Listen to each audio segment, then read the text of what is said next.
Thank you ladies and gentleman, अस्सलाम वालेकुम, good evening. आपको खुशामदीद कहते हैं। प्रोग्राम आपके लिए हम लेके आए हैं वॉक टू टॉक। ये है आपका फेसबुक पेज, विलिंग वेज फेसबुक पेज। खुशामदीद आपको कहते हैं। हर मंडे की शाम को हम आपकी खिदमत में पेश होते हैं। मैंने सोचा कि आज थोड़ी सी तब्दीली लेके आई जाए, क्योंकि ख्वातीन और हजरात, आप चाहें या ना चाहें, तब्दीली आ चुकी है। और तब्दीली जो है कई दफ़ा ज़रूरत होती है उसकी, कई दफ़ा नहीं होती है। मगर एक सबात तगय्युर को है ज़माने में, ऐसा हमने सुना है, ऐसा कहा जाता है कि there is nothing constant but change. तब्दीली ही एक ऐसी चीज़ है जो हर लम्हा, हर वक्त होती रहती है, क्योंकि जो जीता जागता इंसान है और ये जो हयात है, इसमें कुछ ना कुछ तगय्युर व तबद्दुल हमारी मर्ज़ी से या हमारी मर्ज़ी के बग़ैर होता रहता है। अगर हम उसको एक्सेप्ट कर लें, मान लें, तो ज़िंदगी आसान हो जाती है। और अगर हम उसके ख़िलाफ़ चलना शुरू कर दें तो जैसे बहते पानियों के धारे हमें बहा के ले जाते हैं और उनके आखिर हमारे कंधे, हमारे शाने, हमारे बाजू शल हो जाते हैं, जो उस टाइड की तरफ अगेंस्ट चलते हैं। मगर कुछ ऐसी मछलियाँ, कुछ ऐसे इंसान भी होते हैं ट्राउट की तरह, जो बहते हुए पानियों के ख़िलाफ़ जो है वो अपना सफ़र जारी रखते हैं। मगर आज का प्रोग्राम जिसमें हम ज़्यादातर बात कर रहे हैं, वो हम करेंगे प्रॉब्लम सॉल्विंग स्किल्स के बारे में। प्रॉब्लम क्या होती है, उसका सलूशन क्या होता है, उसका हल क्या होता है, और स्किल सेट क्या होता है, इसके मुतालिक आज के प्रोग्राम में हम बात करेंगे।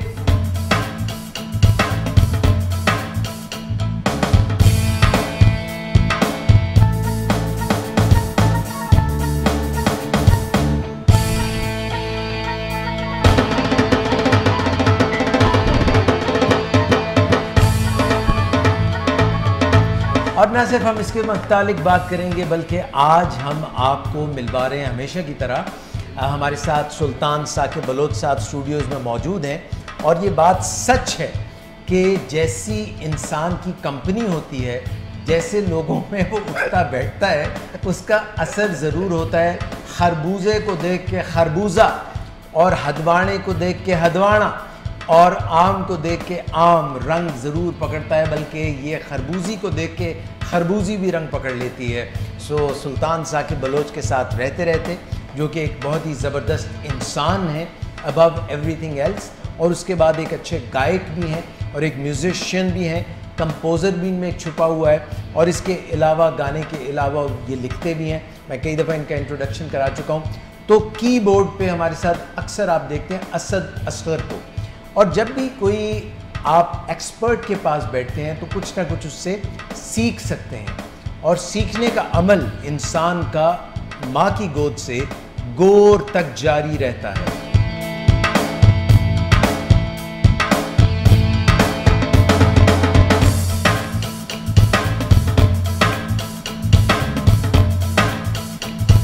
जब तक सांस है, जब तक आस है, तो आप सीख सकते हैं और ये अमल जारी रख सकते हैं। बल्कि कुछ लोग जो हैं वो अमल जारी रखने के बजाय अमलियात शुरू कर देते हैं, और ये अमलियात का घन चक्कर बहुत ही डेंजरस है, बहुत ही ख़राब है, और इंसान को बहुत ख़राब करता है।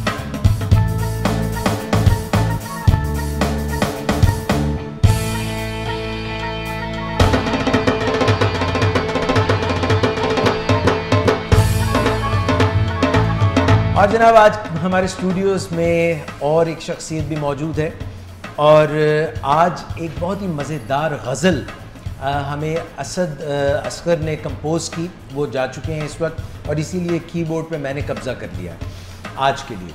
और उसको गाने को बहुत ही अच्छे खूबसूरत अंदाज में निभाया है सुल्तान साकिब बलोच ने। मगर उसके जो बोल लिखे हैं वो हमारे साथ शाहिद रियाज़ शाहिद ने लिखे हैं। शाहिद भाई को आप बहुत मुख्तलिफ़ तरीक़ों से जानते हैं। शाहिद भाई जो हैं उनमें एक ही शख्स में कई गूनागूं जो है खूबियाँ छुपी हुई हैं। ये ऐसे जौहर हैं जो उनकी ज़ात से हमें नज़र आ रहे हैं।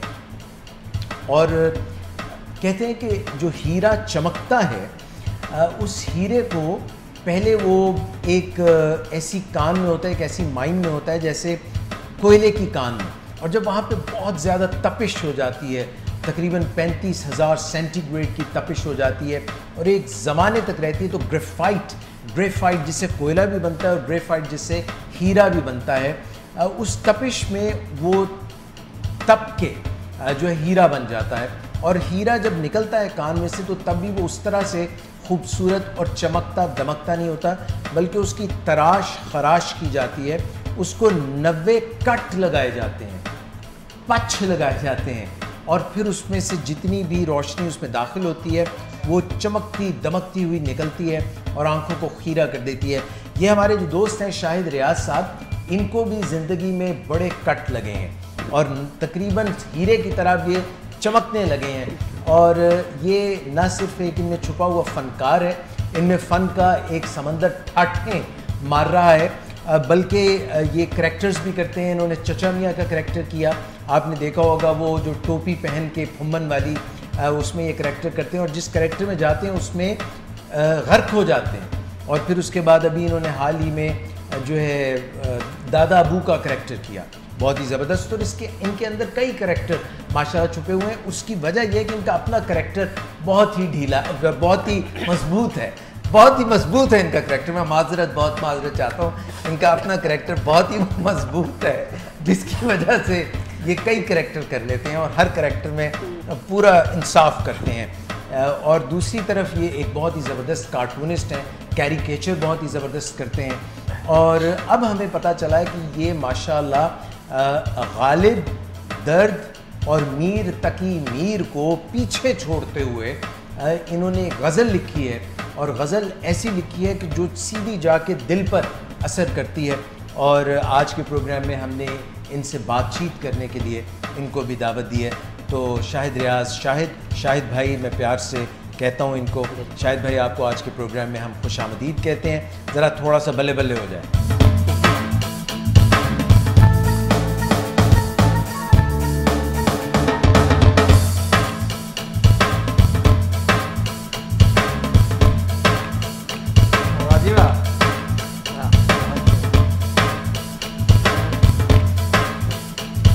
शाहिद भाई आपका बहुत शुक्रिया आने का। Thank you. और आज की जो गज़ल है वो इतनी ज़बरदस्त आपने लिखी है, तो वो गज़ल भी हम प्रोग्राम में शामिल करेंगे और उसके लिए हम ज़रा म्यूज़िक जो है वो तब्दील कर दें। ख़वातीन हज़रात, शाहिद भाई की गज़ल है जो कि गाएंगे थोड़ी ही देर में सुल्तान साकिब बलोच, और गज़ल के मुतालिक हम बातचीत करेंगे शाहिद भाई से कि ये जो मुख्तलिफ़ चीज़ें इनकी शख्सियत का हिस्सा हैं ये कैसे सामने आती हैं, कहाँ से इनको शौक़ हुआ और ये कैसे कैसे रंग इनमें छुपे हुए हैं, कैसी कैसी खुशबुएँ हैं जो इनसे हमें पता चलती रहती हैं और हमें इनकी शख्सियत से मिलती रहती हैं। और आज की जो गज़ल है वो लिखी है शाहिद रियाज शाहिद ने, और मैं तहतुल लफ्ज़ में आपके लिए बयान कर रहा हूँ। अर्ज़ किया है कि शहर कितना बदल चुका है, ये शहर कितना बदल चुका है, हर एक रास्ता पिघल चुका है। इस खुश्क झील में अब क्या मैं देखूं, इस खुश्क झील में अब क्या मैं देखूं, कमल जो खिलना था खिल चुका है। और शाहिद भाई मज़ीद कहते हैं कि जो कमल खिलना था वो खिल चुका है। मैंने कहा शाहिद भाई ये ज़रा इसका मौसीकी जो है वो और भी ऐसी बना लूँ जो आपकी खूबसूरत शायरी के साथ हम आहंग हो।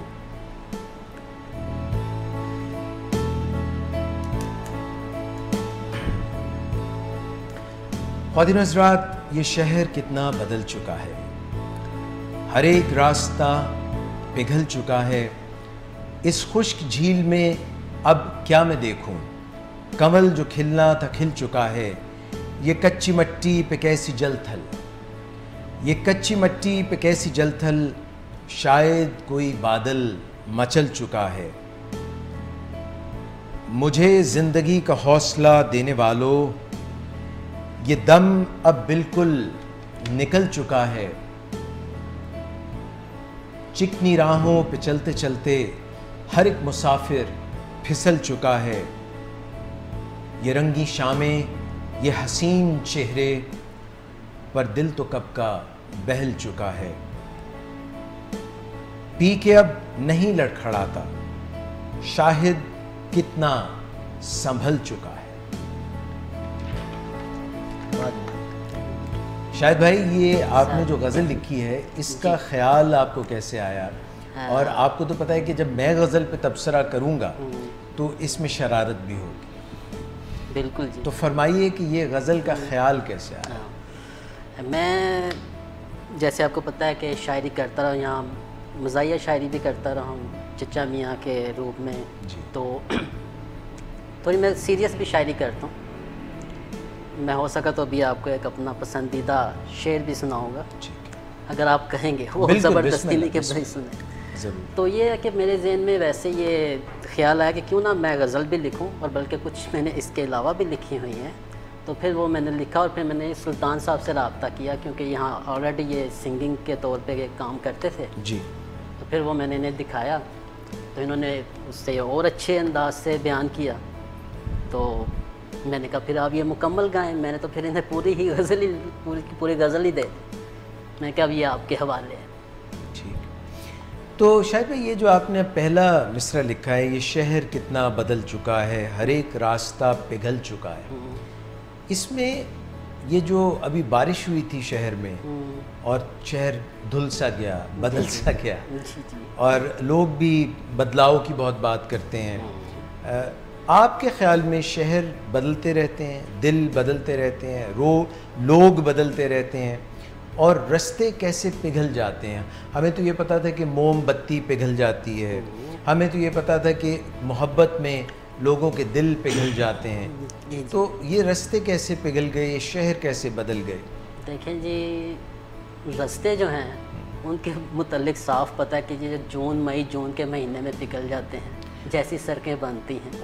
तो यानी कि पहले जो है वो जब इतनी गर्मी होती है तो लुक जो है वो पिघल जाती है। उसके बाद जब बारिश पड़ती है तो सड़कें टूट जाती हैं, उनमें से रोड़ी निकल आती है। या आप उसकी बात कर रहे हैं? मैं वही बता रहा हूँ कि जब ये रास्ते पिघल जाते हैं ना मई और ये मई की गर्मी से, तो आपको पता है कि फिर वो लोग भी बदल जाते हैं और फिर हुकूमतें भी बदल जाती हैं। जिन्होंने लोग कैसे बदल जाते हैं? वो क्या मतलब, यानी कोई ठुमका लगाने लग जाते हैं उन तत्ती दोपहर जिमें कहते ने ना कि तत्ते तवे दे उत्ते जिमें मकई दा दाना पुड़कदा है।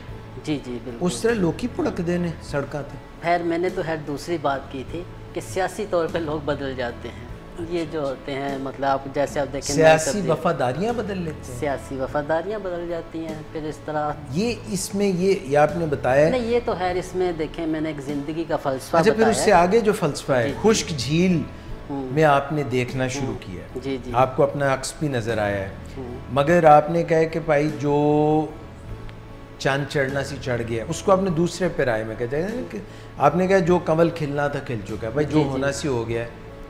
बस एक जैसे कई गज़ल होती है देखी होंगी आपने, जिसमें एक मायूसी का आंसर होता है। इसमें मायूसी है, मायूसी है, ये जाहिर है, लेकिन होना नहीं चाहिए। लेकिन एक देखे ना कि एक आदमी, अच्छा जी जी, मायूसी तो हमारे विलिंग वेज का जो पैगाम है उसके मुनाफी है, मगर मैं समझता हूँ कि ये आपने बात दुरुस्त की है। पता है क्यों? क्योंकि एक जज्बाती कैफियत हैं जिनमें मायूसी भी है। अगरचे मायूसी को हम कहते हैं कि ये कुफ्र है, बिल्कुल, ये गुनाह है, बिल्कुल बिल्कुल, मगर ये बिल्कुल ऐसे ही है जिस तरह कभी आपने फुटबॉल को या बास्केटबॉल को स्विमिंग पूल में डोबा दिया? नहीं देखा है, डूबते हुए, डूबता ही नहीं है वो डूबते नहीं है ना। आप उसको चाहे जितना भी पानी के अंदर तुनैया कर दें, उसको जितना भी पानी के अंदर कर दें। देखिए ये आपने देखा शायद भाई, इधर ना अक्सर जूं मर्द और जन उम्र में बड़े होते हैं तो एक स्पेयर टायर यहाँ पे आ जाता है, आता है ना। जिस तरह बच्चे जो होते हैं उनके स्पेयर टायर कम होते हैं, जो बच्चे बहुत ज़्यादा खाते हैं उनके कई स्पेयर टायर होते हैं, 2-2 3-3 स्टपनियाँ रखी हुई। इसी तरह से जो मोटे लोग होते हैं, हर चीज़ का एक फ़ायदा होता है। जो मोटे लोग होते हैं वो डूबते कम हैं, क्योंकि फैट इतना ज़्यादा होता है, वो लाइट होता है, वो उनको ऊपर रखता है। इसी तरह से कुछ लोग जो है वो जब उनको स्विमिंग नहीं आती शुरू में, तो वो एक टायर सा बांध लेते हैं, ठीक है, वो ट्यूब उसको कहते हैं, तो वो उनको फ्लोट रखती है। इसी तरह से आपने जो ये शायरी की है, देखिए मुझसे गलती भी हो सकती है, आप शायर हैं, मगर मैंने इसको परसीव ऐसे किया है कि आप ये पानियों की बात कर रहे हैं, कंवल की बात कर रहे हैं, झील की बात कर रहे हैं। हो सकता है आपके जहन में कोई कंवल, कोई किसी खातून का चेहरा हो, कोई ऐसी झील जिसमें आंखों रो रो के आंसू जो है खुश्क हो गए हो। माशाल्लाह आते जा रहे हैं उस तरफ, तो हकीकत की तरफ आ रहे हैं। नहीं, आपने भी तो इनकी गज़ल गाई है। हाँ। तो इनके जज्बात पीछे क्या थे? पीछे कितनी ख़वातीन थी एक ही गज़ल में? मैं जब प्रैक्टिस कर रहा था। कौन सी प्रैक्टिस भाई? इसकी गज़ल गाने की। अच्छा, गज़ल गाने की। अच्छा जी। तो ये पास बैठे थे। अच्छा, बड़े उस्ताद गुलाम अली खान की तरह ये साथ बैठे थे, और जहाँ भी मैं सुर थोड़ा सा मतलब दुखी, उखड़ते थे, नहीं दुखी लगाने की कोशिश करता था, दर्द महसूस करने की कोशिश करता था इनके अल्फाज में, तो साथ ही ये भी बैठे हुए एक्सप्रेशन ऐसे देते थे, रोने वाले और दर्द फील करवाते थे। तो अच्छा, वो जो आपके नाखून में दर्द था पाँव में, वो वैसे ठीक हो गया? हाँ, मतलब वो दर्द वो ठीक हो गया। और जो आपने उस दिन बहुत ज़्यादा वो खा लिए थे पानी पूरी, और क्या उसको क्या कहते हैं? पानी पूरी होता क्या, पहले तो मुझे ये बताएं। वो गोलगप्पे। अच्छा, गोलगप्पे। उससे जो पेट में दर्द हुआ था, वो तो पानी पूरी इंडिया में मिलते हैं, यहाँ गोलगप्पे मिलते हैं। अच्छा, वो खाने से दर्द ठीक हो गया? हो सकता है कि वो दर्द हो, हाँ, तो वो दिल पे पहुंच गया हो, ये भी हो सकता है ना। मैंने इनसे पूछा मायूसी क्यों है? मुझे सिर्फ, सॉरी मैं आप बाद में, मायूसी किस बात?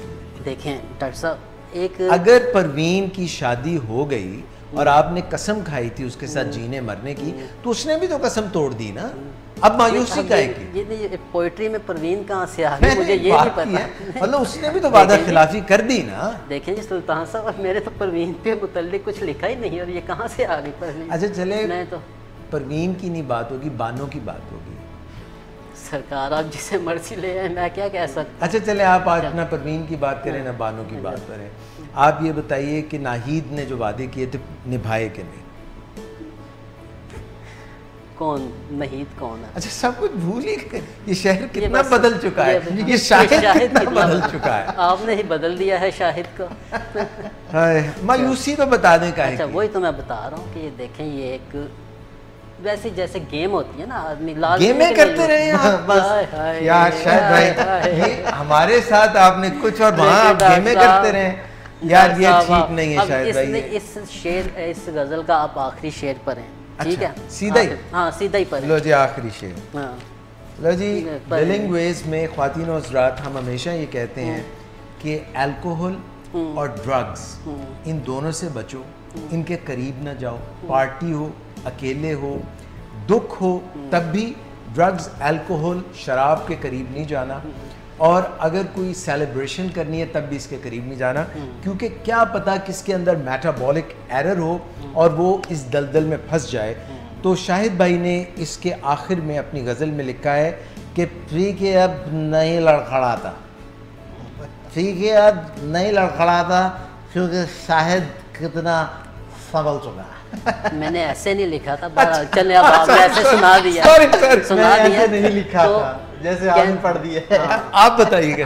मैंने ये देखें, अब ये आपने ये इस तरह सही तरह भी पढ़ें जब मेरे अंदर पी के अब नहीं लड़खड़ाता, शायद कितना संभल चुका है। अच्छा, तो कहने का मकसद ये था कि अब आपने मुझे कितनी दफ़ा ये काम करते हुए देखा है। मैंने तो अल्लाह माफ करे जैसे जैसे काम आपको करते देखा है, मैं यहाँ बता नहीं सकता लोगों को, मगर आप खुद ही उससे लेके जाए। आज ना चचा मियाँ है ना दादाजी है, आज शाहिद रियाज है। अच्छा सर, हाँ, भाई शाहिद भाई आप तो माशाल्लाह, जब चचा मियाँ आप तो जेंटलमैन हैं, आप तो जेंटलमैन, जेंटल सोल, एक अच्छी एक अच्छे शख्स, एक अच्छे इंसान, एक प्यार वाले इंसान, मोहब्बत वाले इंसान, और एक सेंसिटिव इंसान है जिसके पास अल्लाह पाक ने कलम से भी हुनर दिया है, ज़ुबान से भी हुनर दिया है और लिखने का भी हुनर दिया है। शाहिद रियाज की बात कर रहा हूँ। ठीक है। अच्छा, वो आखिरी शेर का कुछ अच्छा, वही तो मैं बता रहा था कि ये अब लाजमी नहीं कि अब मैं ये करूँगा तो ये शेर लिखूँगा। अच्छा। ऐसे नहीं होता कि वो काम मैंने जी फंदा डाल के तेरे इश्क में खुदकुशी कर ली, तब वो पहले फंदा डालेगा, खुदकुशी करेगा, फिर शेर लिखेगा। वो तो कैसी मिसाल दी, कितनी प्यारी। कि मुझे लोगों की तकलीफों को महसूस करके वो कह रहे हैं कि मैंने करके अल्फाज और में जो ढाल भी दिया होता है कि ये एक, और इसको अपने सर पे सवार नहीं करना चाहिए। और एक बात मैं कहूँगा कि पोइट्री हमेशा, अगर किसी ने अपने ऊपर अफेक्ट, अपने ऊपर तारीख करनी है तो इकबाल की पोइट्री है। वाह। मैं उससे यही कहूँगा कि इकबाल की पोइट्री समझो। इकबाल बड़ा उपदेशक है, मन बातों में मोह लेता है, किरदार का गुफ्तार का ये गाजी तो बना, किरदार का गाजी बन न सका। तर आंखें तो हो जाती हैं पर क्या लज्जत है उस रोने में, जब खून जिगर की आमेजिश से अश्क प्याजी बन न सका। मस्जिद तो बना दी शब भर में, यह है ना लाहौर में शब भर मस्जिद, उसी के मुतालिक शेर है। मस्जिद तो बना दी शब भर में, ईमा की हरारत वालों ने मन अपना पुराना पापी है, बरसों में नमाजी बन न सका। ग्रेट। इकबाल साहब के लिए मेरी तरफ से क्लैपिंग। अल्लाह ताला उनको करवट करवट जन्नत नसीब करे, अल्लाह ताला उनके दर्जात बुलंद करे। आमीन। और जिस कबील के वो शायर थे, अब आपने भी उस कबीले में कदम रख लिया, तो वो शायरी हमेशा जो है कौम को बेदार करने वाली, बेदार करने, और वही पोइट्री भी वही। वो कहते थे तू शाही है बसेरा कर पहाड़ों की चट्टानों पर, नहीं तेरा नशेमन कसर सुल्तानी के गुंबद में। तो वो मायूसी के शायर नहीं थे, वो तो कौम को जगा देने। और देखिए उनका रिज़ल्ट भी तो आप देखें ना, हमारे पास आज़ादी जैसी नेमत है, हम उसको लेके चल रहे हैं, और अब मेरे ख्याल में कितने साल हो चुके हैं, 70 से ज़्यादा। देखिए 1947 की बात है, आपकी पैदाइश से कुछ साल बाद हमें जो है आज़ादी मिल गई, आज़ादी जैसी नेमत मिली, और अल्हम्दुलिल्लाह आपने उसकी कदर की। तो आप फिर महल उस 1987 की वो नहीं, वो जो हुई थी जो हुआ था ना, नहीं, अच्छा, 1857 की जो जंगे आज़ादी थी ना, जिसको अंग्रेज़ों ने गदर कहा था, यानी वो कहते थे वो म्यूटनी है, वो ट्रेटर थे, गद्दार ऐसा कह रहे थे, मगर वो नहीं, वो जंगे आज़ादी की सुबह थी, वो आगाज़ था मेरी पैदाइश तक की।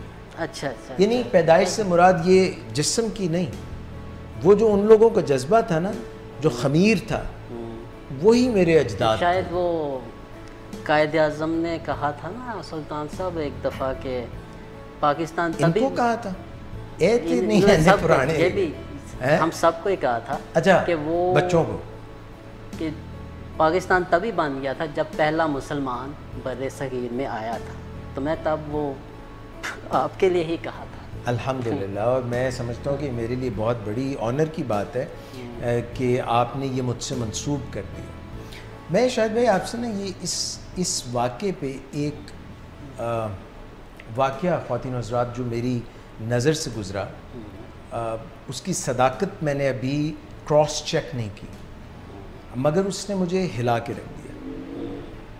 टर्की की बात है, और वहाँ पे मुसलमान जो है अज़ान देने के लिए उठा और उसने अल्लाह अकबर कहा। अभी उसने अल्लाह अकबर कहा ही था कि उसको गोलियों से छलनी कर दिया गया। तो दूसरा मुसलमान उठा, उसने अज़ान का जो अगला हिस्सा था उसने फिर अल्लाह अकबर कहा, हत्ता कि उसको भी छलनी कर दिया गया। उससे अगला मुसलमान उठा, उसने अल्लाह अकबर कहा, उसको भी छलनी कर दी। ये सिलसिला चलता रहा, अज़ान आगे, मुसलमान बढ़ते रहे, उनको मारा जाता रहा, वो गिरते रहे। किसी ने अल्लाह अकबर कहा, किसी ने अशहदु अल्ला इलाहा इल्लल्लाह कहा, किसी ने अशहदु अन्ना मुहम्मद रसूलुल्लाह कहा, किसी ने हय्या अलस सलाह कहा, किसी ने हय्या अल फलाह कहा।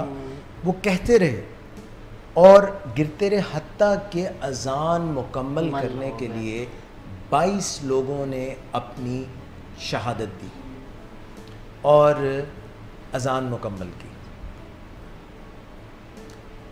तो हम तो वो जो झंडा बुलंद करने वाले जाफ़र तैयार जैसे लोग थे, हज़रत अली करमल्लाहु वजहू के जो भाई थे जाफ़र तैयार। और तैयार उनको पता है क्यों कहते हैं? क्योंकि वो एक जंग में, एक गज़वे में थे, तो उन्होंने मुसलमानों का फ्लैग पकड़ा हुआ था, तो उनका एक हाथ काट दिया गया, तो उन्होंने दूसरे से पकड़ लिया, उनका दूसरा हाथ भी काट दिया गया।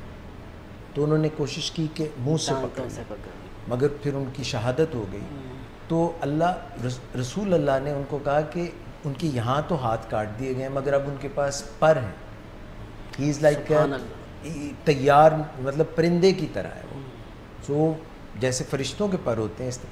तो ये बात आपने जो वो मंसूब कर दिया, मैं तो बहुत ही अदना सा आदमी हूँ, मगर हर यहाँ पे जो पाकिस्तानी और मुसलमान है ना, उसमें वो रमक आज भी बाकी है जो हमारे पुरखों की थी, जिन्होंने कुर्बानियाँ दी, जिन्होंने इस सतान, मतलब ये देश, ये जगह, पाक मीन्स होली, तो ये जो पाकिस्तान है इस पे हम सब की जान भी कुर्बान है और इसी अज़्म से हम तो चलते हैं ना।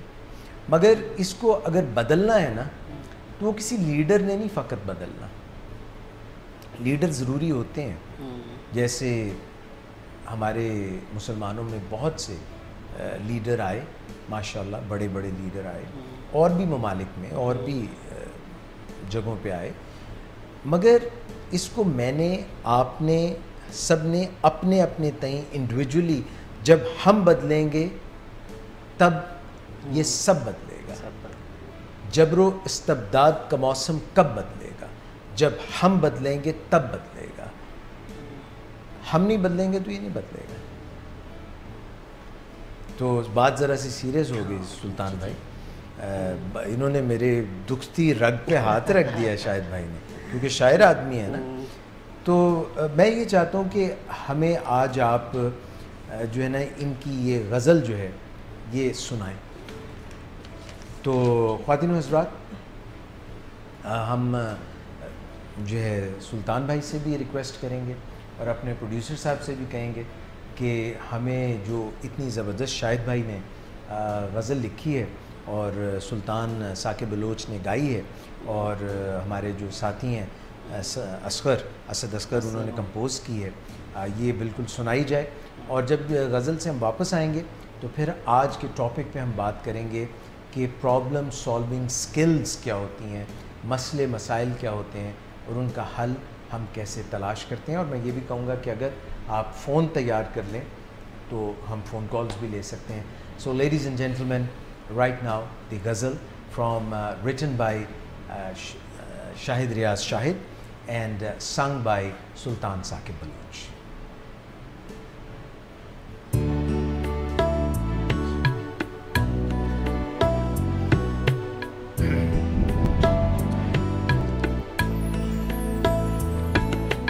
ये शहर कितना बदल चुका है, ये शहर कितना बदल चुका है, हर एक रास्ता पिघल चुका है, ये शहर कितना बदल चुका है।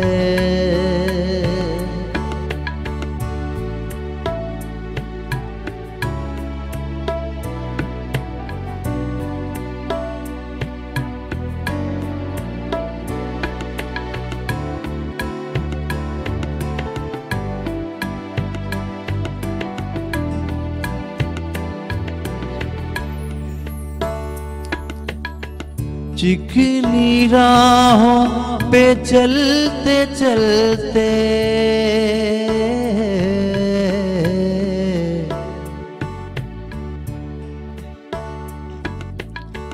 चिकनी राहों पे चलते चलते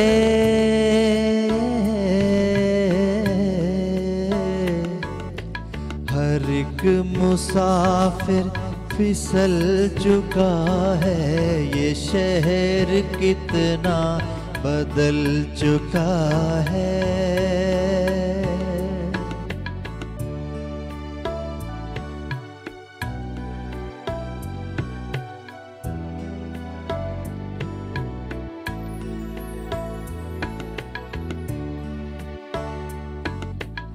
ये कच्ची मट्टी पे कैसी जलथल,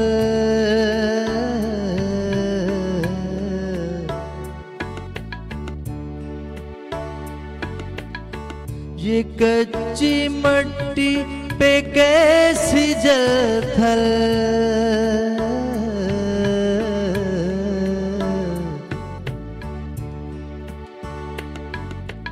शायद कोई बादल मचल चुका है ये शहर कितना बदल चुका है।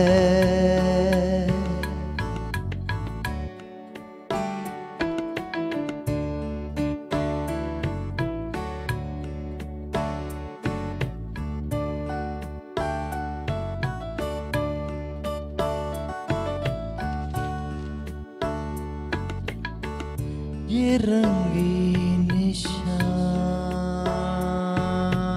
में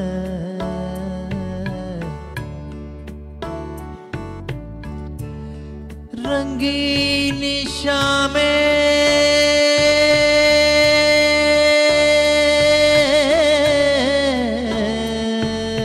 हसीन चेहरे,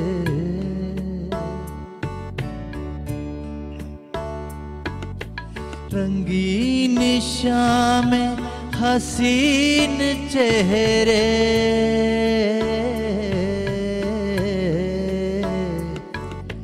पर दिल तो कब का बहल चुका है ये शहर कितना बदल चुका है।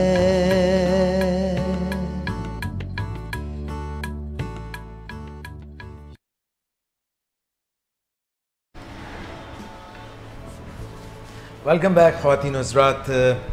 सुन रहे थे आप गज़ल इतनी ज़बरदस्त। उम्मीद है कि आपको पसंद आई होगी। बहुत ही दिलो जान से सुल्तान साकिब बलोच ने ये गज़ल गाई और मुझे तो बहुत पसंद आई। उम्मीद है कि आपको भी पसंद आई होगी। और इतने अच्छे अशार दिल की तर्जुमानी करते हुए रियाज शाहिद ने लिखे। शाहिद भाई आपका भी बहुत शुक्रिया। सुल्तान आपका भी बहुत शुक्रिया। आज के प्रोग्राम में ख़वातीन हज़रात मैंने जैसे कि अर्ज़ किया था, आप कुछ और कहना चाहेंगे फिर हम अपने और टॉपिक की तरफ जाते हैं? नहीं थैंक्स, ओके, अच्छा इट्स ओके। आप कुछ कहना चाहें? आज आपने प्रोग्राम को जो नए तरीके से स्टार्ट किया है, मैं उस पर आपको बहुत ज़्यादा अप्रिशिएट करना अच्छा, थैंक यू वेरी मच, बहुत शुक्रिया। दरअसल आप लोगों की मोहब्बत है, चाहत है, टीम वर्क है और कोशिश ये होती है कि मोनोटनी, यकसानियत प्रोग्राम में ना आए। हम मुख्तलिफ़ एक्सपेरिमेंट्स करते रहते हैं, कभी वो कामयाब हो जाते हैं, कभी मेरे ख़्याल में मुझे हमेशा ये लगता है सुल्तान कि हमें डर से ज़िंदगी नहीं गुजारनी चाहिए, मोहब्बत से ज़िंदगी गुजारनी चाहिए। और मोहब्बत जैसे अम्मी होती हैं, अम्मी के सामने आप जो है बड़े खुल के एक तो वो माँ की ममता होती है, आपको पता होता है कि शी विल इंडोर्स यू, अगर कोई गलती होगी आप इस्लाह कर देंगी। डर और खौफ जहाँ पे भी रिलेशनशिप में आ जाता है, वहाँ पे इंसान की तमाम तर सलाहियतें उभर कर सामने नहीं आती, बल्कि वो छुप सा जाता है जी। तो ये इसलिए मैं आप लोगों के साथ और अपने नाजरीन के साथ कुछ ना कुछ नई चीज़ करता रहता हूँ।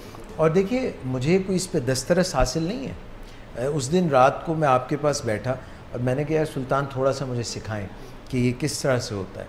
तो आपने जो चंद टिप्स दी, ये समझ लीजिए कि अगर मौसीकी मुकम्मल एक बर्फ़ का तोदा है, सपोज़ अगर टाइटैनिक मूवी किसी ने देखी हो, तो बर्फ़ का तोदा जो होता है उसका सिर्फ थोड़ा सा हिस्सा, 1/10वां हिस्सा, यानी अगर वो 10 गुना बड़ा है उसका 1/1वां हिस्सा, 1 पार्ट आउट ऑफ 10 नज़र आ रहा होता है पानी से बाहर, असल में तो वो नीचे होता है। तो ये जो मेरा है, ये आप समझ लिए 0.01 जितना उसका असल मौसीकी है।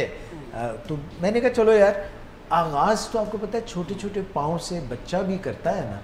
वो जब रेंगता रहता है घुटनों के बल, तो फिर वो खड़ा होता है, खड़ा होके छोटे से नन्हे पाँव से चलता है, तोतली ज़ुबान से मम मम कहता है पानी के लिए। तो उसको सराहा जाता है, उसको कहा वाह मेरा लाडला, उसकी आजकल वीडियो बना ली जाती है, उसको भेजा जाता है, बाप खुश होता है, माँ खुश होती है, उसके प्यार करने वाले। तो हम भी, मैंने कहा चलो यार थोड़ा बहुत। देखिए सर, जो मौसीकी है ये एक समंदर है, और जो बंदा इसमें कूद जाता है, जैसे आपने पहला स्टेप लिया है, तो दिल करता है कि आगे डूबता ही जाए। सही बात। तो जितना इसमें डूबते जाएंगे आपको मज़ा आता जाएगा और ज़्यादा सीखते जाएंगे। सही बात है। मैं भी कुछ कहना चाहूँगा। मैं कहना चाहूँगा डॉक्टर साहब, आपका ये फर्स्ट टाइम आपको मैंने देखा, तो पहले तो मैं आपका फ़ैन था ही, अब मज़ीद उस फ़ैन में जो है ना और इजाफा कर लीजिए, मेरी तरफ से और नेक तमन्नाएं, बेस्ट विशेस। मेरी हिम्मत अफजाई का बहुत बहुत शुक्रिया। नहीं, हिम्मत आप में है, बहुत हिम्मत है। आप तो कहते हैं ना, आप एक बहुत बड़े वो पेड़ हैं, हम तो पौधे हैं। Thank you so much for believing in me, for trusting. ये आपके लिए।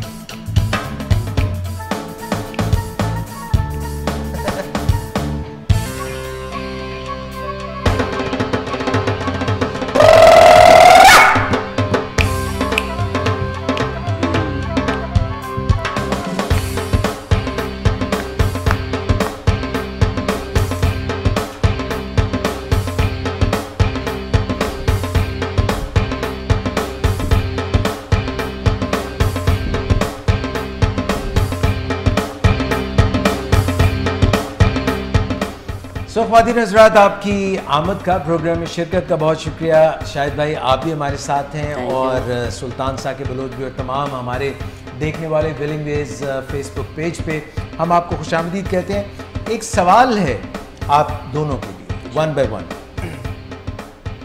ये जो ज़िंदगी है, इसका जो एक टेम्पो है, एक तरीका कार है इस दुनिया का, वो आपको लगता है कि प्रॉब्लम्स जो हैं इसका एक अटूट अंग है? क्या आपको लगता है कि प्रॉब्लम्स जो हैं वो ज़िंदगी में आना, मसले आना, ये पक्की बात है, या ये किसी किसी के साथ आते हैं और कुछ लोग जो हैं वो उनको कोई प्रॉब्लम नहीं आती? या हमें ये तस्लीम कर लेना चाहिए कि जहाँ ज़िंदगी होगी वहाँ पे प्रॉब्लम्स भी होंगी? जहाँ ज़िंदगी है, प्रॉब्लम का होना वहाँ लाजमी है, और हर किसी के साथ प्रॉब्लम आती है। किसी के साथ बहुत जल्द आ जाती है, किसी के साथ छोटी प्रॉब्लम, किसी के साथ बड़ी। मगर मैंने ये देखा है कि जिन लोगों की ज़िंदगी में ज़्यादा प्रॉब्लम्स आती हैं वो ज़्यादा सीखते हैं और ज़्यादा आगे जाते हैं। आप देख लें कि एक बच्चा बड़ा होता है, उसको सारी आसाइशें उसको मिलती हैं बाप वालिदैन की तरफ से, सोसाइटी में वो बड़ा ईजी ज़िंदगी गुजार रहा होता है, तो लेकिन उसके अंदर की वो सलाहियतें इतनी नहीं निकल सकती। अगर खुदा न खास्ता वो कामयाब ज़िंदगी गुजार रहा है और उसके पेरेंट्स का जो सब कुछ दिया होता है वो उसे छीन लिया जाए, तो उसके लिए बहुत मुश्किल पैदा हो जाती है और वो आगे नहीं बढ़ सकता। उसके बरक्स अगर एक बच्चे की ज़िंदगी में स्टार्ट में ही हल्की हल्के मसाइल शुरू हो जाए और वो उसको फेस करता रहे और ज़िंदगी में आगे वो बहुत आगे जा सकता है, और वो ज़िंदगी का एक हुस्न है। मैं समझता हूँ कि ये जो मसाइल हैं वो आपकी ज़िंदगी का एक हुस्न है, और ये लाजमी है। जिसकी ज़िंदगी में मसाइल नहीं, वो ज़िंदगी को अच्छे तरीके से इंजॉय भी नहीं कर सकता। सुल्तान साकिब बलोच साहब के लिए भाई ज़रा सी तालियाँ हो जाए।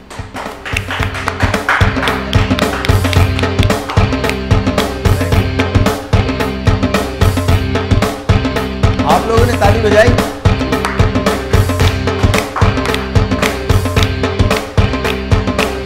आप लोगों के लिए भी बहुत सी तालियां।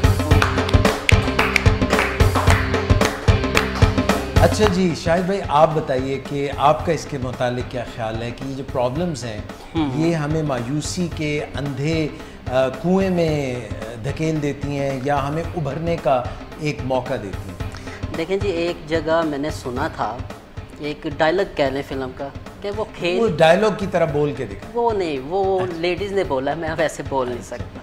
वो ये है कि वो कहते हैं वो खेल ही क्या खेलना जिसमें ख़तरा ना हो। वाह, खतरों के खिलाड़ी। हाँ, तो ये है कि प्रॉब्लम आती हैं, ये अल्लाह ताला की तरफ से आजमाइश होती हैं, टेस्ट, जैसे हम कोई खिलौना बनाते हैं। अच्छा, अल्लाह मियां तो ये भी कहते हैं शायद भाई कि वो किसी की सकत से ज़्यादा उस पर हाँ, बोझ नहीं डालता। तो ये तो अल्लाह ताला का वादा है। और हमें ये जो टास्क हैं या जितनी ये जो हमें रुकावटें आती हैं, प्रॉब्लम्स आते हैं, हमें उनका हंस के मुकाबला करना चाहिए। और इसमें एक बात कहूँगा कि हम सबको अच्छा, ऐसा है शायद भाई कि जब हम हंसेंगे तो ऐसा नहीं होगा कि वो कहेंगे कि इस पे तो असर ही नहीं हो रहा, इस पे और बोझ डाल दो और प्रॉब्लम्स डाल दो। तो यही तो बात है ना कि आप उनको फॉलो ना करें, आप अल्लाह ताला की बात को फॉलो करें। ठीक है।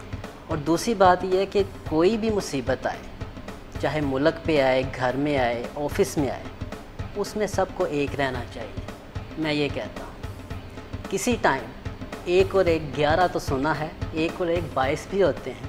वाह, 1 और 1 आगे लगाते हैं कितने ही हो जाते हैं। किसके आगे लगाना है? जिसके मतलब आप जिसको भराता जाएं, आप 1 और 1 मतलब कि कहने का मकसद ये है कि जब अच्छा अच्छा अच्छा, मुझे थोड़ा कंफ्यूज हो गया क्योंकि 1 और 1 11, 1 और 1 3 करने तो 111, मगर 22 आपने जो कह दिया था ना, मतलब एक ज़माने में 22 खानदान थे ना। अच्छा, पाकिस्तान में वो अभी भी हैं, कोई ज़्यादा नहीं, अब ज़्यादा हो गए, अब ज़्यादा हो गए। तो मेरा मकसद जो 11 होते हैं ना, कभी 11 नहीं 22 भी होती, इतनी ताकत होती है कि 11 नहीं या 22 हैं, डबल। मैं कहने का मकसद ये जो एक अखुवत है, अखुवत है, ये कायदे आज़म ने मैसेज यूनिटी। और इससे फिर आपकी वो प्रॉब्लम आप खुद हल नहीं, खुद भी ना करें, आपके साथ मिल के वो मसला हल हो जाता है। यानी आप ये कहते हैं कि एक जहन जो है, हाँ, उसके साथ जब और जहन मिल जाते हैं, जब उसको तसल्ली, तशफ़ी, ढारस देने वाले और लोग मिल जाते हैं, तो उसकी हिम्मत बड़ी हो जाती है, हिम्मत जवां हो जाती है, ताकत बढ़ जाती है, तो फिर मसाइल छोटे नजर आते हैं। भाई शाहिद भाई के लिए बहुत सी तालियां।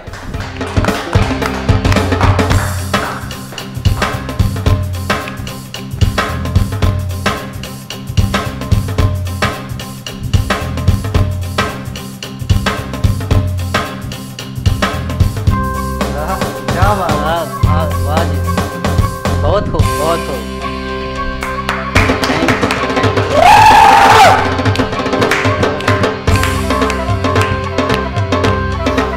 फातिमा हज़रात, अच्छा यार, मेरी तरफ से इजाज़ साहब के लिए तालियां, सिर्फ इजाज़ साहब के लिए। चले वंस अगेन।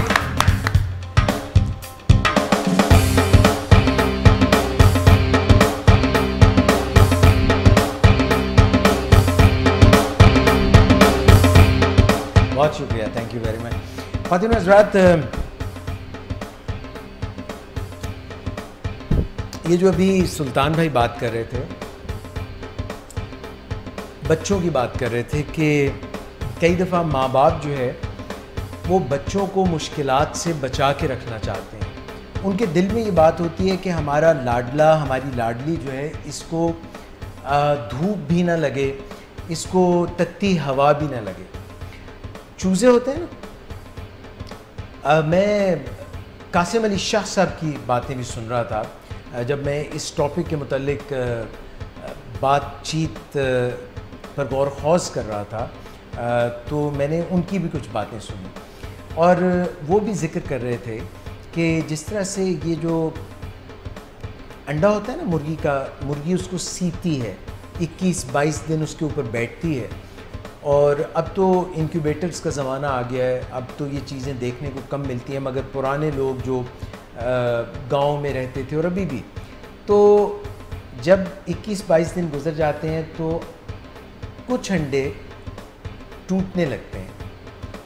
वो बाहर से नहीं टूटते, क्योंकि अंडा जो है जब बाहर से टूटता है तो एक ज़िंदगी का इख्तिताम हो जाता है, मगर जब अंदर से टूटता है तो एक ज़िंदगी का आगाज़ हो जाता है।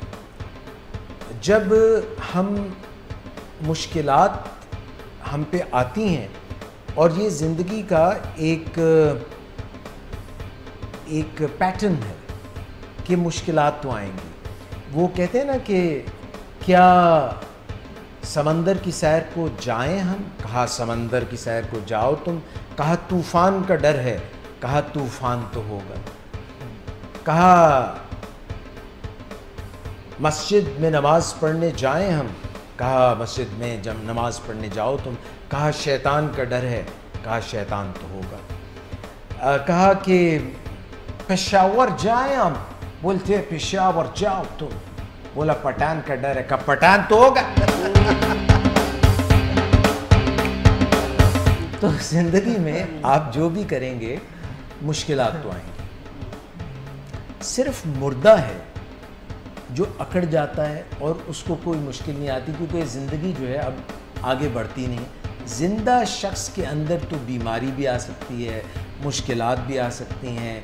आपकी अक्सर जो सोच है और जो आपने जिस चीज़ के मुतालिक सोचा था कि मैंने इसको पाया तकमील तक पहुंचाना है, आपका मिशन है, आपका गोल है, कहीं उसमें रखने आ जाते हैं, कहीं पे उस पर एक्सटर्नल बाहर की मुश्किलात और रुकावटें आ जाती हैं, कई दफ़ा हमारे अंदर से रुकावटें आ जाती हैं। उनको अबूर करना, उन मसलों को हल करना, उनको तलाश करना कैसे मुमकिन है। जिन अंडों में से बच्चे निकलने वाले हों और वो टुक टुक करके अंडों को तोड़ रहे हों, चूज़े, और कोई उनको देख के कहे, बच्चा कह रहे इसको तो इतनी मुश्किल हो रही है, तो मैं ये करूं कि इसका अंडा का खौल तोड़ दूं, इसके लिए वो बच्चे, वो चूज़े ज़्यादा दिन ज़िंदा नहीं रहते, क्योंकि जब वो ज़ोर लगा रहे होते हैं वहाँ से बाहर निकलने के लिए, तो अपने परों को मजबूत बना रहे होते हैं। आगे ज़िंदगी का आगाज़ उस अंडे के खौल से निकलने के बाद माँ की ममता में, माँ के परों के नीचे वो अपने आप को मजबूत बना रहे होते हैं। वो तितली जो है, तितली, बटरफ्लाई, उससे पहले वो कैटरपिलर होता है, वो एक ककून होता है, ककून में एक होता है, और जब वो उस ककून से निकल रहा होता है और जब उसका ककून तोड़ के उसको निकाल दिया जाए तो बटरफ्लाई जो है वो उसके परों में ताकत नहीं आती। ये एक इर्तका का अमल है, ये एक मुश्किल का अमल है जो हमें असल में स्ट्रॉन्ग बना रहा होता है। वो जब कैटरपिलर तहलील होता है और वो ख़ुद से एक वक्त के साथ जो है अपने परों में ताकत डाल के, वो जब बटरफ्लाई के मुख्तलिफ रंग नज़र आते हैं तो वो उसका इर्तका से खूबसूरती नज़र आती है। ये जो उकाब के बच्चे अपने घोंसलों में मौजूद होते हैं, उनको आखिर एक दिन उनके माँ बाप उकाब जो हैं वो उनको नज करते हैं चोंच से, और वो कहते हैं कि अब तुम्हारा वक्त आलने से, घोंसले से, नेस्ट से निकलने का है। और जब वो फॉल करते हैं, उससे पहले उनको उड़ना नहीं आता, मगर जब वो फॉल करते हैं हवा में तो एकदम उनको एहसास होता है कि मैं गिर रहा हूँ, तो वो अपने पर फैलाते हैं, और जब वो पर फैलाते हैं तो उनको उड़ना आ जाता है। तो ये जितनी भी मुश्किलात हैं, प्रॉब्लम्स हैं, ये अंदर अपने दरअसल अपॉर्चुनिटीज़ लेके आती हैं। इनके अंदर जो है छुपी होती है एक ऐसी चैलेंज होता है कि जब आप उस चैलेंज से नबर्द आज़मा होते हैं, उसको फेस करते हैं, तो आपको अपने ऊपर भरोसा हो जाता है। और जो बच्चों को, जो लोग इनसे एस्केप करने की कोशिश करते हैं, भागने की कोशिश करते हैं, वो जो है फिर कभी भी उनके परों में वो ताकत, वो हिम्मत, वो उलुल अज़्म नहीं आता। ये जितने भी हीरोज़ और हीरोइंस आपको नज़र आती हैं, आप अगर उनकी सवाने उम्री देखें, अगर आप उनकी ख़ुद नविश्त देखें, अगर आप उनकी ऑटोबायोग्राफीज़ देखें, आप उनकी जो है लाइफ के मुतालिक पढ़ें या फ़िल्म देखें, तो आपको पता चलेगा कि किस मुश्किलात से उन्होंने अपने आप दो चार हुए और उन्होंने फ़ाइट की। और फिर प्रोविडेंस जो है, अल्लाह का जो रहमत है, वो भी जोश मारती है। और जब कोई मुश्किल में होता है और वो दुआ करता है और यकीन रखता है, ईमान रखता है, तो फिर उसको मिरेकल्स उसकी ज़िंदगी में मोज़े होने लगते हैं और वो फिर तमाम मुश्किलात से निकल जाता है। और फिर वो जब मुड़ के देखता है तो कहता है कि फ़लाँ वक्त पे मेरे साथ तो इतना बड़ा मसला था। मैं दो मिसालें आपको देना चाहूँगा कि ये दुनिया जो है ये असबाब की दुनिया है। ये मुख्तलिफ़ जो प्रॉब्लम्स आती हैं और उनको कॉजेज़ होते हैं, उसके पीछे कुछ कॉजेज़ छुपे होते हैं, फिर इफ़ेक्ट्स होते हैं। यानी कि जब कुछ हीले के साथ वसीला है। एक मैं रवायत पढ़ रहा था हज़रत इब्राहीम अलैहिस्सलाम के मुताबिक, जो कि नबियों में जिनका बहुत बुलंद नाम है, और आप जानते हैं कि जितने भी नबियों की लड़ी है वो उनसे चलती है। हज़रत इब्राहीम अलैहिस्सलाम की पैदाइश के बाद जितने भी नबी आए हैं वो उन्हीं की लड़ी से चले हैं। उनसे पहले और थे अंबिया, जैसे कि हज़रत नूह अलैहिस्सलाम, हज़रत इदरीस अलैहिस्सलाम, हज़रत आदम अलैहिस्सलाम, ये सब उनसे पहले के हैं। मगर जब हज़रत इब्राहीम अलैहिस्सलाम को दुनिया में आए और फिर उसके बाद उनके एक बेटे हज़रत इसहाक़ अलैहिस्सलाम, दूसरे इस्माईल अलैहिस्सलाम, तो हमारे मोहम्मद मुस्तफ़ा सल्लल्लाहु अलैहि वसल्लम हज़रत इस्माईल अलैहिस्सलाम की औलाद में से हैं। दूसरी जानिब हज़रत इसहाक़ की औलाद में से हज़रत याकूब अलैहिस्सलाम थे, जिनको जो है बनी इसराइल उनका नाम था। तो उसमें से अम्बिया आते रहे, सारे अम्बिया उसमें से आए, जैसे कि हज़रत याकूब अलैहिस्सलाम, हज़रत यूसुफ़ अलैहिस्सलाम, और फिर उनकी आल औलाद में से हत्ता के हज़रत ईसा अलैहिस्सलाम जो हैं वो जब दुनिया से वापस चले गए, अल्लाह पाक ने उनको उठा लिया। ये मुसलमानों का यही अक़ीदा है और हम इसी पे यकीन रखते हैं। तो हज़रत, हम ये समझते हैं कि एक दिन हज़रत ईसा अलैहिस्सलाम इस दुनिया में वापस आएंगे। जब वो वापस आएंगे तो उनका रवायत है कि एक मस्जिद के मीनार पे वो इस दुनिया में वापस लौटेंगे। तो अल्लाह के बरगुज़ीदा नबी हैं, उनके पास, अल्लाह के पास कई सालों से, यानी रसूल अल्लाह मोहम्मद मुस्तफ़ा सल्लल्लाहु अलैहि वसल्लम से भी पहले उनका ज़हूर हुआ था। तो वो जब वो आएंगे तो बड़े यानी कि करनी वाले, बहुत ही मिरेकल्स वाले नबी हैं हज़रत ईसा अलैहिस्सलाम। वो कोड़ी जो था, जिसको लेप्रेसी होती थी, उसकी जल्द को ठीक कर देते थे। वो लज़ारस नाम का एक आदमी मर गया तो उन्होंने दम किया तो वो जाग उठा, ज़िंदा हो गया।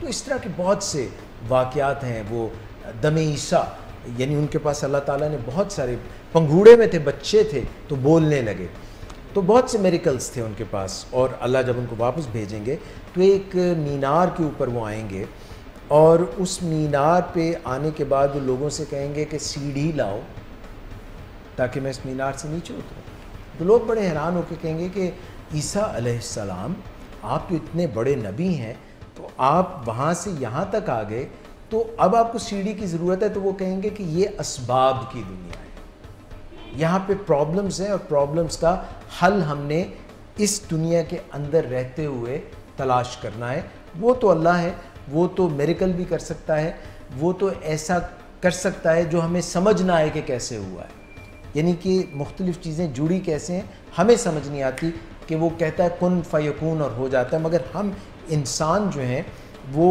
जब भी कोई प्रॉब्लम आती है तो उसका तलाश रिसोर्सेज से, अपने इर्द गिर्द से हम उसका हल तलाश करते हैं। हज़रत इब्राहीम अलैहिस्सलाम ने खाना काबा तामीर किया हज़रत इस्माईल अलैहिस्सलाम के साथ मिल के, और जब अल्लाह पाक ने, उन्होंने तामीर कर लिया तो वो एक लको दिक सहरा था जहाँ पे मक्का मुकर्रमा है आज। वहाँ पे जब खाना काबा की तामीर हुई तो ये लको दिक सहरा था, वहाँ पे दूर दूर तक कोई नहीं था। तो हैरान हुए कि यहाँ पे न बंदा न बशर, तो यहाँ आएगा कौन? बीबी हाजरा उससे कई साल पहले अकेली वहाँ पे थीं, और जब हज़रत इस्माईल को छोड़ के हज़रत इब्राहीम अलैहिस्सलाम चले गए। और ये मैं बात इसलिए भी करूँ कि अभी जो है ईद उल अज़हा आने वाली है, और ईद उल अज़हा में जो कुर्बानी हम मेंढे की करते हैं या जितनी भी कुर्बानियाँ करते हैं, असल उसके पीछे, कुर्बानी के पीछे अल्लाह से मोहब्बत छुपी हुई है कि अल्लाह का जब एक दफ़ा फरमान आ जाए तो फिर उसके आगे सरेंडर कर दो, हथियार डाल दो, कुर्बानी दे दो, मान जाओ। ये जो अताअत है ये उसके पीछे छुपी हुई है। ये कुर्बानी में ना खालें अल्लाह तक पहुँचती हैं, ना गोश्त पहुँचता है, ना खून पहुँचता है, ये हमारी अताअत पहुँचती है। और फिर वो जो एक सारा सिलसिला हज के जितने भी मनासिक हज हैं, और एक तो आप खाना काबा के इर्द गिर्द चक्कर लगाते हैं, आज कितने फ़र्जंदान तौहीद वहाँ पर पहुँच जाते हैं लाखों की तादाद में। तो मैं बताना ये चाहता हूँ कि जब खाना काबा बन गया तो अल्लाह पाक ने हज़रत इब्राहीम को कहा कि जाओ अब सदा लगाओ, आवाज़ दो कि यहाँ पे अल्लाह का घर मैंने तामीर कर दिया, तो यहाँ आ जाओ। तो इसकी क्या ज़रूरत थी? वो अल्लाह है, वो बुला लेता। तो ये असबाब की दुनिया है। हम अपने हिस्से का काम करेंगे तो फिर मौजज़ात बरपा होंगे। तो इस बात को जान लीजिए कि ये जितनी भी प्रॉब्लम्स आती हैं उनको हल करने के लिए हमें कुछ ना कुछ हीला करना पड़ेगा, कोई ना कोई हमें वसीला तभी होगा जब हम अपने हिस्से का काम करेंगे। अगर हम तही दस्त, मायूस, तही दामन हो के बैठ जाएंगे कि अरे हम क्या करें, हमारे पास। इंसान को अल्लाह पाक ने अशरफुल मखलूक़ात इसलिए बनाया है कि उसमें सोचने समझने की, क्रिटिकल थिंकिंग करने की, प्रॉब्लम का एनालिसिस करने की उसको तौफीक दी है। और जब हम प्रॉब्लम को एनालाइज करते हैं, कई दफ़ा हमें लगता है कि प्रॉब्लम हमारे से बहुत बड़ी है। एक इंसान शुरू में गारों में रहता था, छोटे कपड़े पहनता था, कोई चीज़ मिल जाती थी उसको शिकार कर लेता था, ख़ुद लुक़मा अजल बनने से बचता था। फिर उसने सोचना शुरू किया और सोचते सोचते उसने खेती बाड़ी सीख ली और बहुत कुछ फसल उगने लगी और उसकी ज़रूरत से ज़्यादा उगने लगी। तो वो जो जंगल की ज़िंदगी थी उससे निकल के वो एग्रीकल्चर और ज़राअत की ज़िंदगी में आ गया।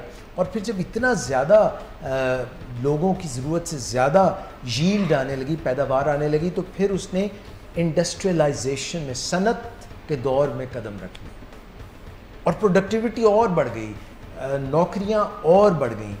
और फिर आज हम इंफॉर्मेशन एज में हैं। जो लोग 80 की दहाई से पहले थे और 90 की दहाई से भी बल्कि पहले, तो कोई अगर 7 समंदर पार चला जाता था, दुबई, यूरोप, अमेरिका, तो उसको चिट्ठी मेरी सैया जी के नाम लिख दे, यानी कि चिट्ठियाँ जाती थी, कई के दिन में जाती थी, कई के दिन में आती थी। अगर कोई बहुत ही तेज़ कोई पैदाइश हो जाती थी, कोई बर्थडे हो जाती थी, तो टेलीग्राम जाती थी। आप लोगों में से अक्सर टेलीग्राम के मुतालिक जानते भी नहीं होंगे। कुछ सतूर 2, 4, 5, 6 लफ्ज़ बड़े महंगे जाते थे। और फिर उसके बाद टेलीफोन का जो दौर आया तो टेलीफोन किए जाते थे 80s में, और वो इंटरनेशनल कॉल बड़ी महंगी होती थी, हर कोई अफोर्ड नहीं कर सकता था। हर किसी के घर में ये सहूलत टेलीफोन की नहीं थी। अगर टेलीफोन की सहूलत थी तो इंटरनेशनल कॉलिंग की सहूलत नहीं थी। 90 की दहाई में ये मोबाइल फ़ोन आ गया और फिर मोबाइल फ़ोन इतने इतने बड़े बड़े हुआ करते थे और वो भी इंटरनेशनल कॉल करना बड़ा मुश्किल था। फिर आज के दौर में व्हाट्सएप, सोशल मीडिया, ये जितना ये सारी चीज़ें, इनमें फ्री कॉल्स। सो मुश्किलें थीं और फिर इंसानों ने सर जोड़ के उन मुश्किलों का हल निकाला। और क्रिटिकल थिंकिंग, जब कोई मसला दरपेश हो तो हम तनकीद करना तो बड़ा हमें आसान लगता है, मगर मसले के ऊपर तनकीद कई दफ़ा हम नहीं करते कि आप पिन पॉइंट कर लें कि आपका मसला है, कि उसको लिखें तो सही कि इस वक्त फोकस क्या है।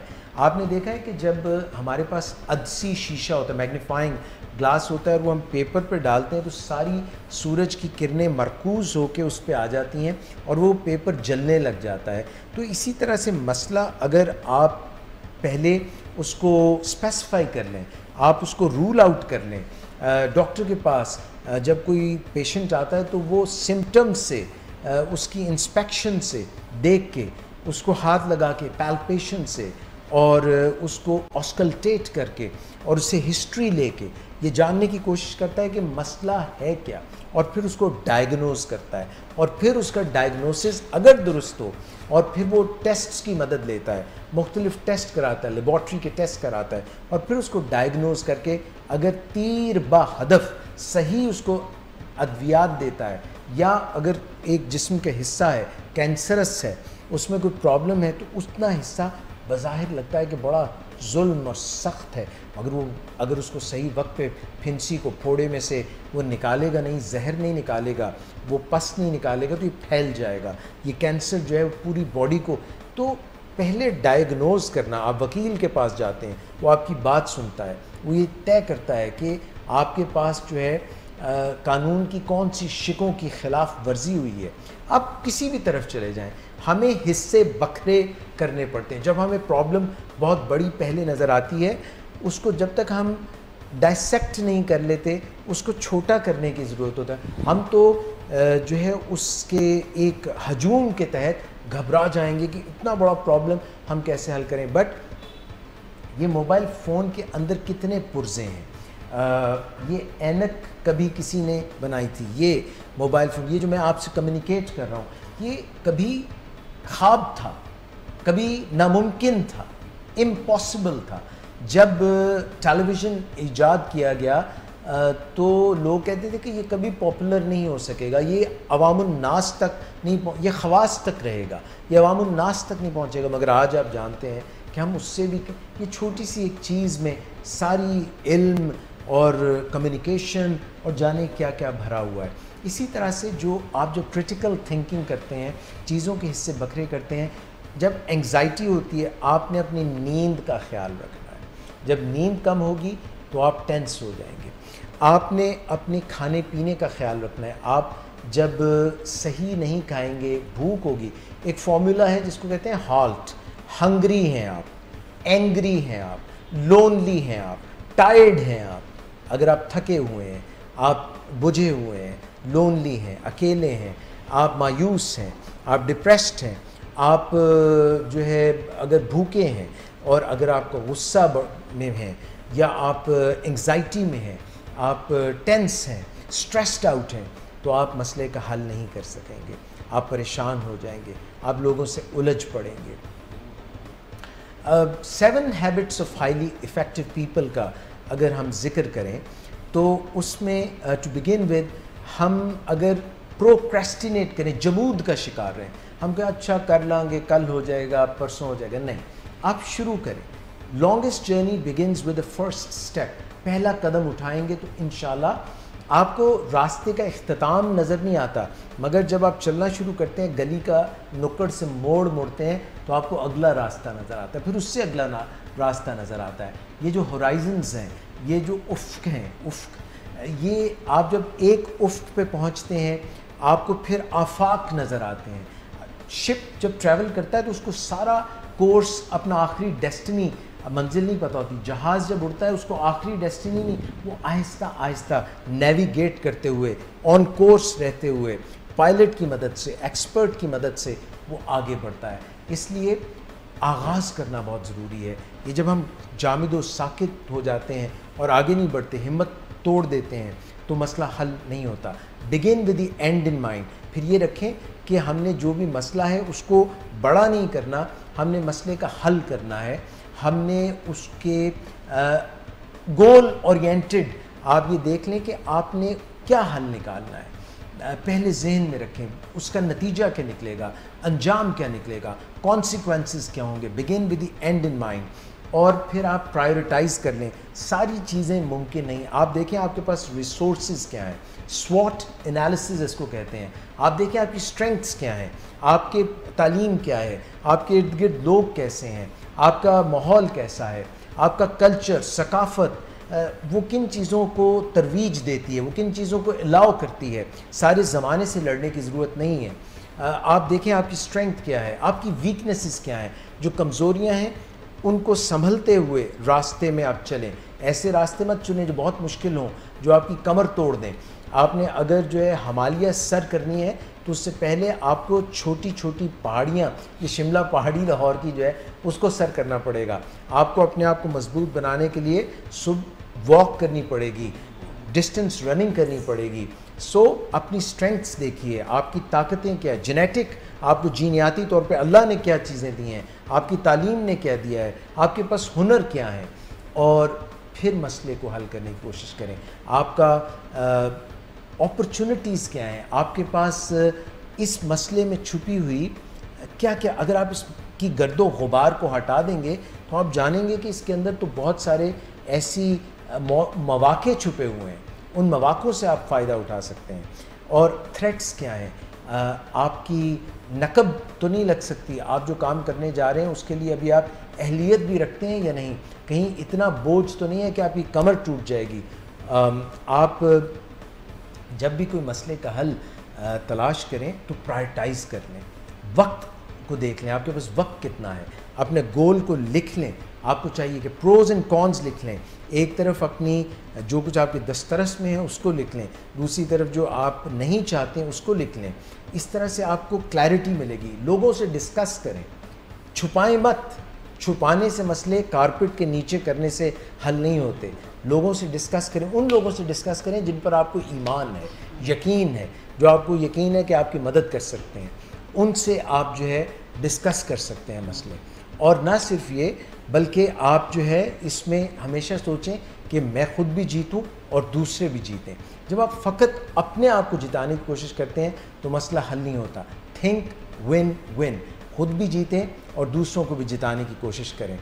और इसके साथ साथ हमें जो है कोशिश करनी चाहिए कि कोई मसला है, किसी के साथ कोई मसला है तो पहले उसकी बात सुनें, समझने की कोशिश करें। कान अल्लाह ताला ने हमें दिए हैं, 2 कान दिए हैं, सो पहले जान लें, अपने जज्बात को काबू में रखें।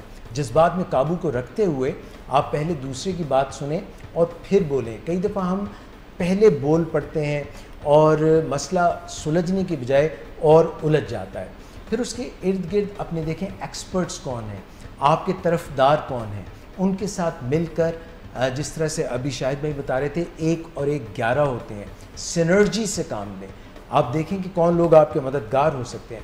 फिर अपने अंदर झांक के देखें कि आपने जो है अपने आप को अल्लाह से स्पिरिचुअली, अपने आप को रूहानी तौर पे कितना स्ट्रॉन्ग किया हुआ है। ये भी बहुत ज़रूरी है। कई जगह पे जहाँ पे उम्मीद टूट जाती है, जहाँ पे हमारा उम्मीद का दामन छूट जाता है, वहाँ पे हमें रूहानी एक ताकत की ज़रूरत, हमें दुआ की ज़रूरत होती है। हमें ये लगता है कि हम मदद हासिल कर सकते हैं।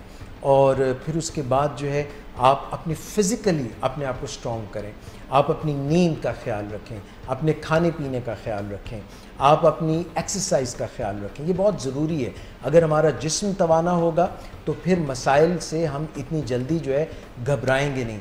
अगर हम फिज़िकली वीक होंगे तो हम जल्दी घबरा जाते हैं। जब हमारी दर्द हो रहा होता है तो हमारी ध्यान फोकस जो है मसाइल की तरफ नहीं हो पाता।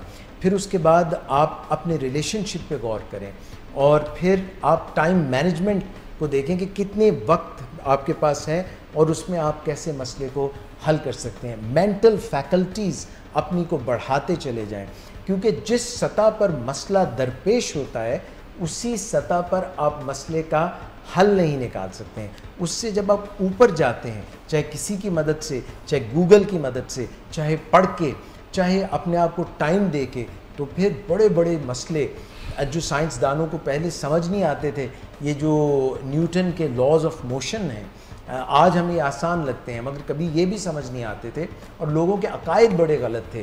तो अपने अकायद को दुरुस्त करते हुए और अपनी फाइनेंशियल मैनेजमेंट, लोग कहते हैं हाथ की मैल है पैसा, नहीं, इकॉनमी, इक्तसादी, मुआशी ताकत जो है वो आपको बहुत से काम करने में मुआवनत देती है। सो प्रॉब्लम सॉल्विंग स्किल्स के लिए आपको एक तो प्रॉब्लम को स्पेसिफाई करना, फिर आपने सलूशन उसके क्या हैं वो लिख लेने, और फिर उसके बाद जो है हमें ये ख्याल करना कि जो है हमारी स्किल सेट क्या है। हमारे पास मुख्तलिफ, देखिए आप अगर कोई डॉक्टर है या आप कोई इंजीनियर हैं या आप कोई कारपेंटर हैं, आपको कुछ टूल्स चाहिए, आपको स्किल सेट चाहिए। जब तक आपके पास वो टूल्स नहीं होंगे तो आप उन टूल्स को इस्तेमाल कैसे करना है, कौन सी चीज़ को कहाँ इस्तेमाल करना है, ये स्किल्स कई दफ़ा हमारे पास अज खुद नहीं होती, उसके लिए ट्रेनिंग लेनी पड़ती है। और जब हम ट्रेनिंग लेते हैं तो चीज़ें आसान होने लग जाती हैं। सो ये चीज़ों को अपने जहन में रखना। अच्छा, फिर हमारे जो जज्बात हैं कई दफ़ा वो बेकाबू हो जाते हैं, तो जज्बात को किस तरह से हमने अपने काबू में रखना है, इसको इमोशनल इंटेलिजेंस कहते हैं। कम्युनिकेशन जो है, हमने किस तरह से लोगों के दिल में अपने लिए जगह बनानी है। अंदाज़ बयां गरचे बहुत शौक नहीं है, शायद कि तेरे दिल में उतर जाए मेरी बात। ये जो कम्युनिकेशन है, ये जब बारिश बरसती है तो हर जगह बरसती है, मगर बंजर ज़मीन बंजर ही रहती है, तो उसके लिए पहले खुदाई करनी पड़ेगी, हल चलाना पड़ेगा, ज़्यादा मेहनत कर। कुछ लोगों पर बात जल्दी असर करती है, कहीं पे हमारे ताल्लुकात बहुत ही ज़्यादा मुश्किल का शिकार होते हैं, क्रूशल कॉन्वर्सेशन करनी पड़ती है, जहाँ पे जज्बात भड़क जाते हैं, जहाँ पे मसले गुंझल की तरह अटके होते हैं, उलझे होते हैं। उनको सुलझाने के लिए कई दफ़ा एग्ज़िट लेना पड़ता है, अपने आप को पुरसकून करना पड़ता है, कई जगह पे असर्ट करना पड़ता है, असर्टिव ट्रेनिंग लेनी पड़ती है। हमें देखना पड़ता है कि हमारी शख्सियत जो है उसमें एग्रेशन तो नहीं, हम दूसरे के ऊपर बहुत हावी तो नहीं हो रहे, कहीं उसकी वजह से वो बोल भी नहीं सकता, बता भी नहीं सकता कि उसका क्या मसला है। कई जगह हम पैसिव हो जाते हैं, बिल्कुल दब जाते हैं, तब भी मसला नहीं हल होता। कई जगह हम पैसिव दिल में रखते हैं, दूसरों के ऊपर फब्तियाँ कसते हैं, ये भी तरीका दूसरों से हमें दूर करता है। सो अपनी शख्सियत में वो बात पैदा करनी, दूसरों से मदद हासिल करने में चूकना ना, आर ना होना, ये सब चीज़ें बहुत ज़रूरी हैं। और हमें लचक होना बहुत ज़रूरी है। अगर हमने मसले का हल करना है, out of the box thinking के लिए बहुत ज़रूरी है कि हमें लचक हो, और फ्लेक्सिबिलिटी जो है ये बहुत ज़रूरी है। और हम कई दफ़ा सिर्फ अपने जहन से तो सोच रहे होते हैं, हमारा एक पॉइंट ऑफ व्यू होता है, एक नुक्ता निगाह होता है, उस नुक्ता निगाह से निकल कर दूसरे शख्स का नुक्ता निगाह समझना कि एम्पैथी क्या है, ये शख्स किस तरह सोच रहा है, कोई और भी तरीका सोच का हो सकता है। और फिर कभी हम जब बाहम किसी से गुफ्तगू में होते हैं तो हम उसकी बात को समझ नहीं पाते, तो अपने आप को डिटैच करके एक थर्ड पॉइंट ऑफ व्यू लेना, एक ऐसा शख्स जो दो आपस में तसादुम का शिकार है और तीसरा उनको देख रहा है, वो समझ जाता है कि मसला कहाँ है और इसका हल भी उन्हीं के दरमियान में छुपा है। तो मेटाकॉग्निशन जो है वो ज़रूरी है।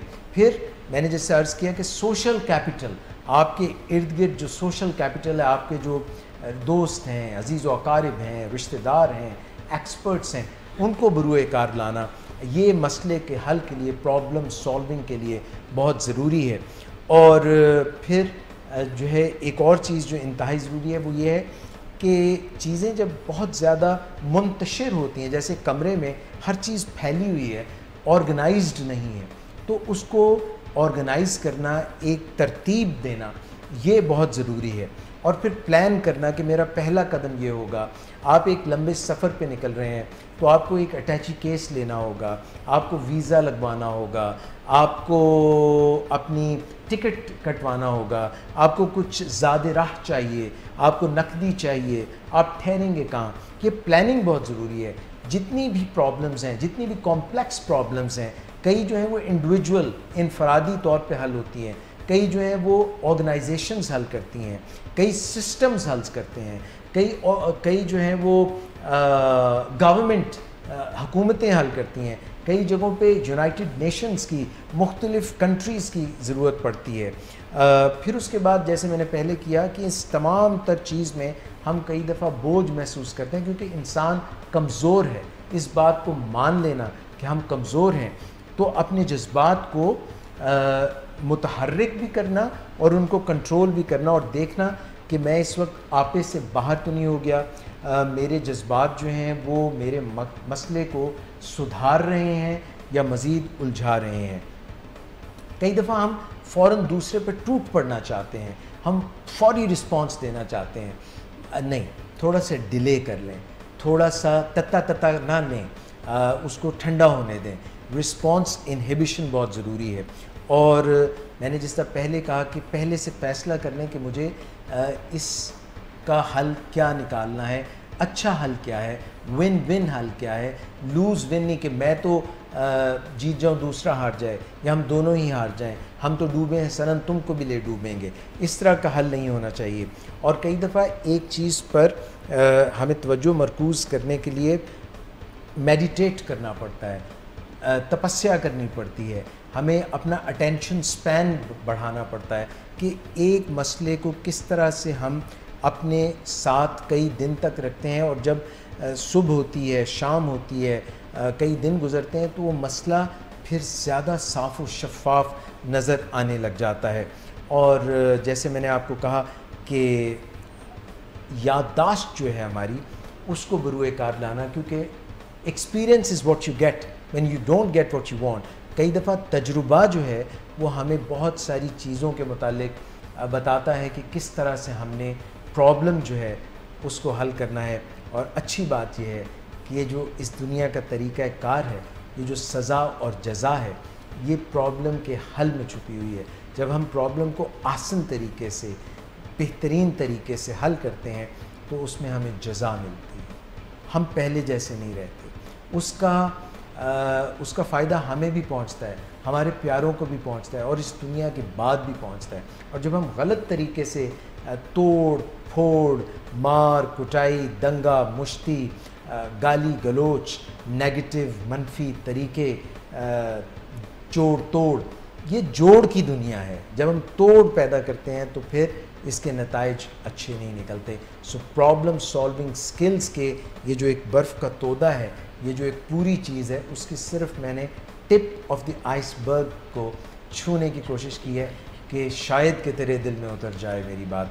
और ये मुसाफिर इस जर्नी का ये जो एक सफ़र है, इस सफ़र में बहुत मज़ा है और शायद मंजिल से ज़्यादा खूबसूरत ये सफ़र है। मगर कई दफ़ा हम परेशान हो जाते हैं और हम ये कहते हैं कि मंजिल जल्दी से मिल जाए। शायद मंजिल, जब कोई लोग कोहे हिमालय को सर करने की कोशिश करते हैं तो वो वहाँ थोड़ी देर रह सकते हैं, मगर वो जो सफ़र की सऊबतें और मुश्किलात हैं वो हमें ताकतवर और कड़ा करती हैं। ये जो बात आज हम कर रहे थे प्रॉब्लम सॉल्विंग स्किल्स के मुतालिक, उसमें काफ़ी सारी बातें मैंने की। मैं चाहूँगा कि प्रोग्राम के अख्ताम से पहले ये जो हम गुफ्तगू कर रहे थे, इसमें आप दोनों, सुल्तान भाई पहले आप कुछ इनपुट देना चाहें। सर आपने माशाल्लाह जो कुछ बता दिया है, तो बल्कि हम तो आपकी गुफ्तगू से इतना सीख रहे थे, तो मेरा बनता नहीं कि मैं अब कोई मुझे नहीं लगता कि कोई अब शायद भाई आप कुछ कहना चाहें। देखिए जी, मैं तो आपको सुन ही नहीं रहा था। मेरे जहन में एक शख्सियत थी जी, वो थे कासिम अली शाह जी। मैं समझा था शायद वो मेरे सामने बैठे होंगे। मैं तो जब माशाल्लाह प्रोग्राम की प्रिपरेशन कर रहा था तो मैंने उनको भी सुना। अच्छा अच्छा। उनकी भी बातें जो हैं उनसे भी मैंने हासिल किया। और हमारी जो टीनेज एग्जीक्यूटिव स्किल्स का हम प्रोग्राम जो करते हैं, 12 एग्जीक्यूटिव स्किल्स, उसका भी इसमें ज़िक्र किया। हम जो 7 habits of highly effective people है, उसका भी इसमें मैंने ज़िक्र किया। और काफ़ी सारी सोर्सेज और रिसोर्सेज जो हैं, देखें शायद भाई, जब भी कोई प्रॉब्लम होता है ना, उसकी मल्टी लेयर्स होती हैं, उसकी कई तहें होती हैं। जब हम एक दरवाज़ा खोलते हैं तो हमें नज़र आता है कि आगे और भी दरवाजे हैं, मगर जब हम ये समझते हैं कि दरवाज़े पे दस्तक दी है और दरवाज़ा खुला नहीं, तो हम कई दफ़ा दूसरी दफ़ा कोशिश ही नहीं करते। हो सकता है हम दोबारा कोशिश करें तो दरवाज़ा खुला हो, हम उसको यूँ करें दरवाज़ा खुल जाए। कई दफ़ा हम ख़ुद अंदर से परेशान होके, मैंने वो मिसाल दी थी कि हाथी का बच्चा होता है ना, वो खूंटे से उसको बांध देते हैं, तो खूंटा उससे छुड़ाया नहीं जाता, तो वो समझता है कि ये इतना ताकतवर है कि मैं इससे आज़ाद ही नहीं हो सकता, उसके पाँव से बांध देते हैं। तो वो हाथी का बच्चा बड़ा हो जाता है, वो एक झटका दे तो खूंटा उसके आगे रुकता ही नहीं है, मगर वो कोशिश ही करना छोड़ देता है। उसके जहन में बात ये बैठ जाती है कि अब कुछ इसका हल नहीं हो सकता। ये सोच है। ये सोच से जब हम ये फैसला करते हैं कि आई एम पॉसिबल, तो वो पॉसिबल हो जाता है। ग्रेसफुली लेना चाहिए। कोई भी सूरत हाल होती है उसको अगर आप ग्रेसफुली लेते हैं तो आप, मुझे नहीं लगता कि आप किसी भी प्रॉब्लम को सॉल्व नहीं कर सकते। तो मुश्किल जो है वो, अच्छा उसका एक और होता है, कुछ लोगों को पता चल जाए कि यार ये प्रॉब्लम आ रही है तो एकदम से वो डर जाते हैं, तो बल्कि सहम जाते हैं, ठिठक जाते हैं। और कुछ लोग ऐसे होते हैं जो उसको एक्सेप्ट करते हैं, और चाहे उनको भी मतलब तकलीफ होती है अंदर की, यार मुश्किल आ गई बहुत बड़ी, मगर वो ग्रेसफुली लेते हैं और वो कहते हैं अच्छा कुछ नहीं, कुछ कर लेते हैं, इसका हल ढूंढ लेते हैं।